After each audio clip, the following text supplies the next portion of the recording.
Next, I want to start looking at quantities and costs. I need to calculate the volume of earthworks and calculate the length of tunnels and viaducts. In the templates for tunnels and viaducts, I have created centre lines which have been assigned styles of tunnel centre line and viaduct centre line. And in the quantities system, I can measure the lengths of each of these line types to give me the total length of tunnel and the total length of viaducts. Going into reports and reporting on surfaces, here I have a list of all the different things created when I ran Roadway Modeler. I then select the list of things that I want to measure. So here are the track centre lines, the tunnel centre lines, and the viaduct centre lines.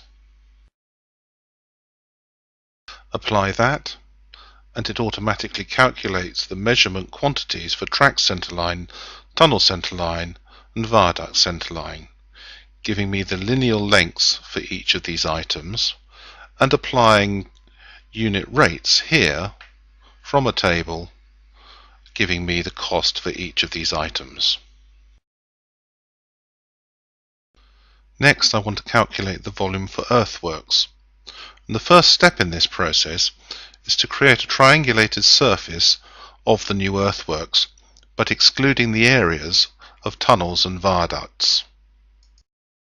To do this, I assign which features are to be included or excluded in the triangulated surface for the proposed model.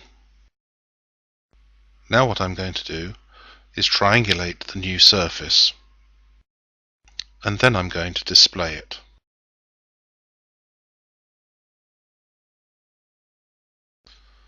Zooming into areas for viaducts and tunnels, what you can see is that there are triangles which span across these areas which are not needed in the proposed surface. So all I have to do is use Edit Surface, Delete Triangles, and choose the ones I want to delete. And that's the first one done. And the next one, and so on and so forth. To calculate the volumes between the existing and proposed surface, I first have to create some cross-sections. And I have a set of preferences already set up for my cross-sections, which I'm going to load. And that sets up the preset definitions for my cross-sections, for example, values to 100 meter left and 100 meter right offsets. I tell it which set of cross-sections I want, route and digital terrain, and then I apply those and tell it where I want those drawn on my drawing. Close that and zoom in and look at my cross-sections. Here are some earthworks, here is a tunnel, and here is an example of a viaduct. So that has created cross-sections at 20 meter intervals for 17 kilometers of route. The next step is to calculate the earthworks volume for where sections exist for both the proposed surface and the existing surface. To do this, I use Evaluate, Volumes, and End Area Volumes as the calculation method. Apply and close. And now if I zoom into my cross-sections, at the end of each of these have been annotated with the volumes of cut and fill automatically, and the areas of cut and fill shaded in as well. To get a report of the volumes, all I have to do is rerun the calculation and check the box for Calculate XML Report. For each cross-section, the report shows cut, fill, added volumes at each section, and then calculates the mass haul value as well.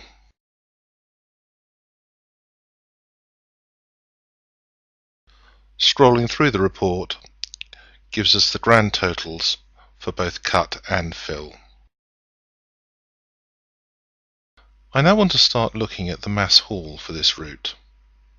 I need to understand where I will have to transfer material across some of the construction barriers, such as tunnels or viaducts. To make it easy to identify where the construction barriers are, I generate a profile of the route showing the viaducts, earthworks and tunnels in different colours.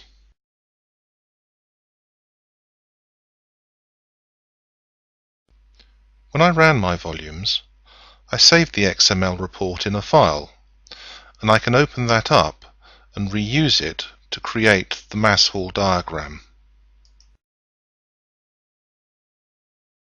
I then set the exaggeration scale for the mass haul, and then attach the mass haul to the top of my profile, so everything is now in alignment with the profile diagram. This now gives me the same linear position for everything, so I can now see the relationship between the mass haul and the tunnels and the viaducts. In this particular project, we have huge amounts of cut, so we have material building on the mass haul diagram throughout the project. And that completes my quantities and cost calculations.